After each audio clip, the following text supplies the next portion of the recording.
Hello friends, last video में हमने पढ़ा था urinary system of human being, जिसमें मैंने किडनी के बारे में बताया था। किडनी की यूनिट नेफ्रॉन होती है, इसके बारे में बताया था।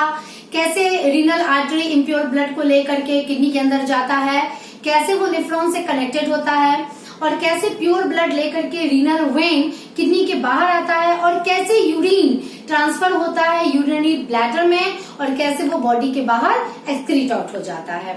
इस वीडियो में मैं आपको बताऊंगी कि what is the function of kidney.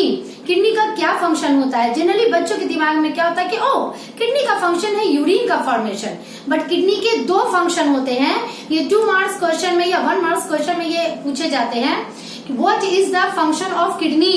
पहला फंक्शन तो फॉर्मेशन ऑफ यूरिन है ही, जिसके बारे में डिटेल में पढ़ना है, और दूसरा फंक्शन होता है ऑस्मो रेगुलेशन। इट मीन्स कि हमारे बॉडी में कितना वाटर और कितना सॉल्ट रहेगा, ये सारा कुछ बैलेंस्ड वे में रखने का काम किडनी ही करता है। तो इसका डिटेल हम लोगों को नहीं पढ़ना है, हम लोगों को डिटेल में पढ़ना है फॉर्मेशन ऑफ यूरिन, कि कैसे किडनी नाइट्रोजिनस वेस्ट को हमारी बॉडी से बाहर निकालने का काम करता है, और कैसे किडनी फिल्ट्रेशन का काम करता है। तो चलिए डिटेल में हम लोग समझते हैं। लास्ट टाइम मैंने जो रिलेशंस बताया था renal artery and renal vein में, बिल्कुल वैसे ही है।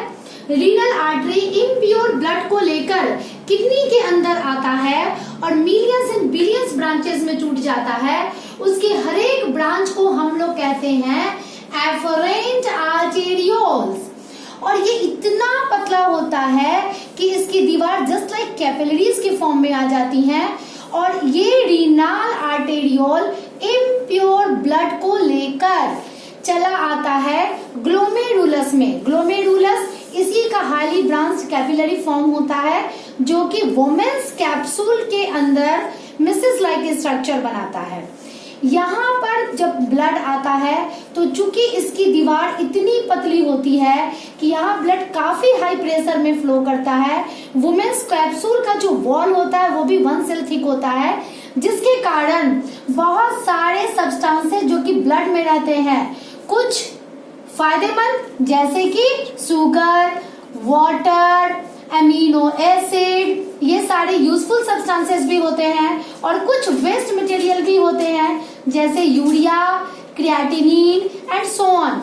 ये सारे यहाँ पर फिल्टर हो जाते हैं। जैसे चाय छानते समय चाय पत्ती अलग हो जाती है, बिल्कुल उसी तरह से ये ब्लड में लार्ज प्रोटीनस मॉलिक्यूल्स, कुछ plasma, RBC, WBC means blood cells, ये सारे रह जाते हैं, और मैक्सिमम कंपोनेंट फिल्टर होकर के चले आते हैं इस वोमेन्स कैप्सूल में। इस पूरे प्रोसेस में जहां पर ग्लोमेरुलर से फिल्ट्रेशन होता है, कहते हैं हम लोग ग्लोमेरुलर फिल्टरेशन।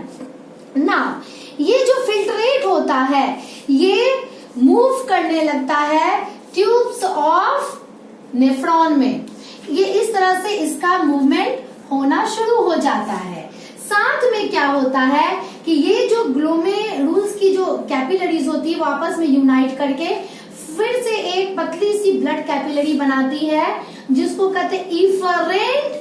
ध्यान दीजिएगा, ऊपर एफरेंट था, यहाँ पे इफरेंट है, इफरेंट आर्टेरियोल। और ये जो ब्लड आया वापस इसके अंदर से, इसमें अभी भी कुछ वेस्ट मटेरियल मौजूद है, अभी भी कुछ urea, creatinine and so on, ये सारे मौजूद हैं। और ये क्या करता है, ये पूरे ट्यूबुल्स को एकदम चारों तरफ से कुछ इस प्रकार से लपेट लेता है अपनी कैपिलरीज के द्वारा। मैंने ज्यादा शो इसलिए नहीं किया है क्योंकि वैसे समझने में काफी कंफ्यूजन हो जाते हैं और काफी कॉम्प्लिकेटेड स्ट्रक्चर बन जाता है ना। ये तो इसमें ब्लड इस तरह से फ्लो कर रहे हैं, और ट्यूबुल्स में ब्लड नीचे की तरफ फ्लो कर रहे हैं।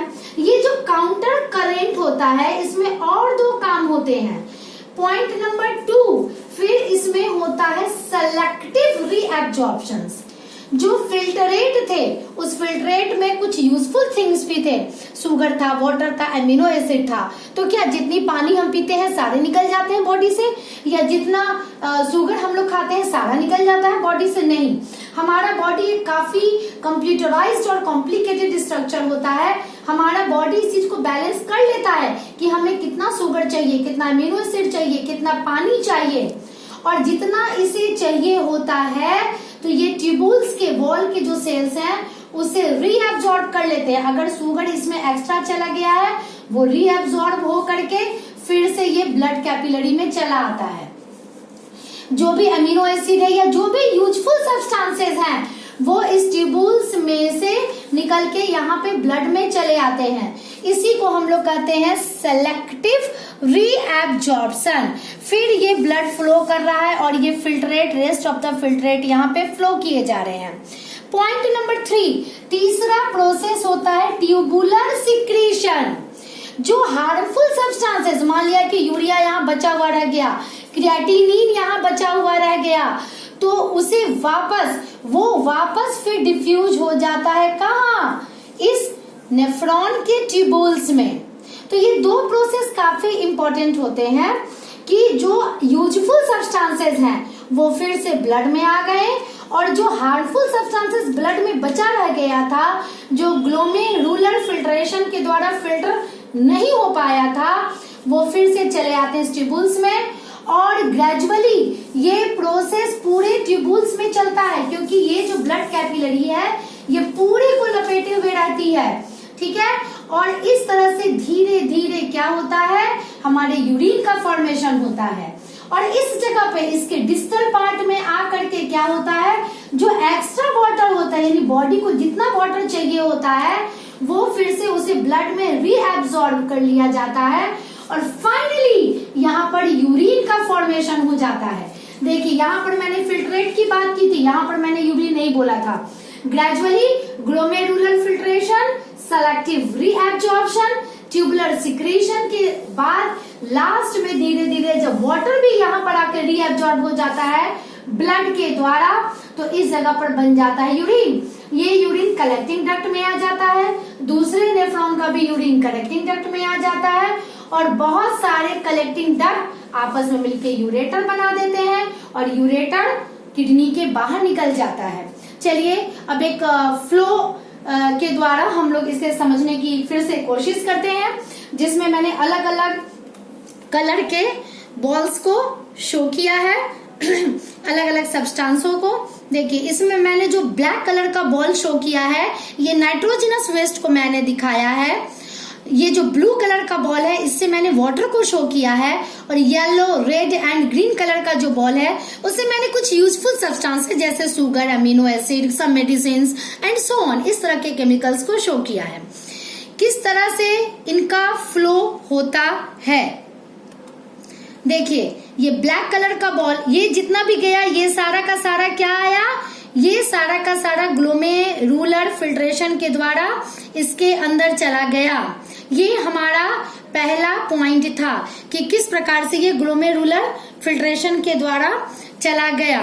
नाउ और किस तरह से यूजफुल सब्सटेंसेस इधर से मूव होते हुए, और यूजफुल सब्सटेंस जो इसके अंदर चले गए थे ट्यूब के, वो इसके सॉरी मैं फिर से बता देती हूँ तो इस तरह से हम लोगों ने क्या देखा कि जो नाइट्रोजनस वेस्ट मटेरियल है, ब्लैक कलर का बॉल जिससे मैंने शो किया था, वो किस तरह से अगर ब्लड वेसल्स में है तो वो ट्यूबुलर सिक्रीशन के द्वारा फिर से हमारे ट्यूबुल्स में जाकर के और यूरेटर में चला जाता है।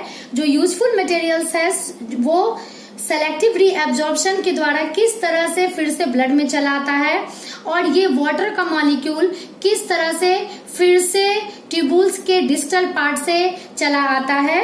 यहाँ पर मैं फिर से एक बार आप लोग को डायरेक्शन दिखा देती हूँ। देखिए आप बॉल के कलर पर ध्यान दीजिएगा। ये देखिए ब्लैक कलर का जो नाइट्रोजनस वेस्ट है, ये कुछ अगर आ गया तो वो ट्यूबुलर सिक्रीशन के द्वारा फिर से ट्यूबुल में गया, और यूजफुल मटेरियल देखिए किस तरह से हमारे ब्लड में चला आया, वाटर यहाँ पर गया और ये यूरेटर से बाहर निकल गया। नाउ इस तरह से फॉर्मेशन ऑफ यूरिन टॉपिक हमारा खत्म हुआ और इस प्रकार से हमारे लाइव प्रोसेस का सारा टॉपिक खत्म हो गया है। नेक्स्ट वीडियो में मैं मिलूंगी आप लोगों के साथ केमिस्ट्री के चैप्टर 1 के साथ of class 10 CBSE board. Till then bye.